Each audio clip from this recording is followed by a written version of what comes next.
Law number 1, खुद को अपने बॉस से बेहतर ना दिखाएं।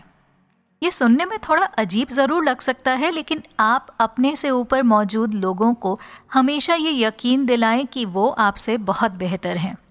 हालांकि अपने से ऊंचे लोगों को प्रसन्न या प्रभावित करने की कोशिश में आप अपनी प्रतिभा का इस्तेमाल इतना ज़्यादा ना करें कि आपकी प्रतिभा से उनके मन में जलन या भय पैदा हो जाए। अगर आप ये काम होशियारी के साथ अंजाम दे सकते हैं तो आपकी तरक्की और शक्तियों में इजाफा तय है। 17वीं शताब्दी में निकोलस फूके फ्रांस का वित्त मंत्री था। निकोलस जनता में लोकप्रिय तो था ही, इसके साथ ही फ्रांस के राजा का भी वो चहेता था। राजा को और भी ज्यादा खुश करने के लिए निकोलस ने अपना महल बनाने की खुशी में एक बेहद शानदार समारोह का आयोजन किया। इस समारोह में उसने फ्रांस के राजा को मुख्य अतिथि के तौर पर बुलावा दिया। जब राजा वहां पहुंचा तो वो निकोलस के महल को देखकर दंग रह गया। महल वाकई में बहुत खूबसूरत था। इतना खूबसूरत महल खुद राजा का भी नहीं था। समारोह में ऐसे पकवानों का इंतजाम किया गया था जिन्हें फ्रांस के लोगों ने पहले कभी नहीं चखा था। नतीजतन पूरे समारोह के दौरान सभी अतिथि केवल निकोलस के महल और उसके लजीज पकवानों की तारीफ करते रहे और राजा की तरफ लोगों ने अधिक ध्यान नहीं दिया।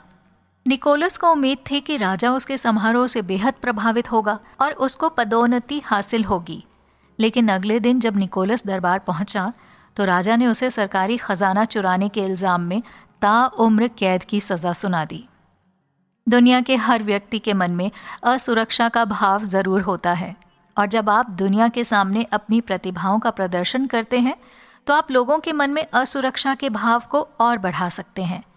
लेकिन जाहिर सी बात है, दूसरों की नाराजगी या जलन की वजह से आप अपनी प्रतिभाओं को छुपाकर नहीं रख सकते हैं। हालांकि बात जब अपने से अधिक शक्तिशाली लोगों की हो तो आपको अपनी रणनीति में बदलाव कर लेना चाहिए, क्योंकि इस दुनिया में अपने मालिक से अधिक बेहतर होना अनगिनत मुसीबतों को बुलावा देने जैसा होता है। इस पहले कानून के 2 बेहद जरूरी नियम हैं जिन्हें आपको हमेशा याद रखना है। पहला नियम, मुमकिन है कि आपका बॉस या मालिक कोई ऐसा व्यक्ति हो जिसके अंदर असुरक्षा की भावना बहुत ज्यादा भरी हो। ऐसे व्यक्ति को आप बिना कोई प्रयास या प्रतिभा का प्रदर्शन किए केवल अपने व्यक्तित्व से ही असुरक्षित महसूस करवा सकते हैं। इसीलिए ये बेहद ज़रूरी है कि आप अपने बॉस के व्यक्तित्व को पहचानें और यदि उनके अंदर असुरक्षा की भावना अधिक है तो उनके अनुसार अपने व्यक्तित्व के प्रदर्शन को लेकर भी सजग रहें। दूसरा नियम, ये बिल्कुल भी ना सोचे कि आपका बॉस या मालिक आपको पसंद करता है तो आप जो चाहें कर सकते हैं। इतिहास ऐसे लोगों के उदाहरणों से भरा पड़ा है जिन्होंने अपने ओहदे के नशे में चूर होकर ऐसे कदम उठाए जिनसे उनके मालिक नाराज हो गए और वो रातों रात अर्श से फर्श पर पहुंच गए। अगर आपके मन में अपने बॉस या मालिक से बेहतर कोई विचार आता है तो आप उस विचार को इस तरीके से सबके सामने पेश करें जैसे आपका ये विचार दरअसल आपके मालिक के दिमाग की ही उपज है।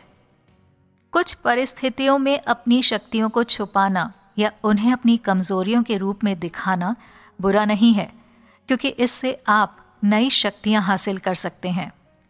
हालांकि कुछ परिस्थितियों में आपको थोड़ी क्रूरता भी दिखानी होगी। अगर आपका मालिक या बॉस एक टूटते सितारे की तरह कमजोर पड़ रहा हो तो उसके सामने खुद को बेहतर दिखाने से बिल्कुल भी हिचकना नहीं चाहिए।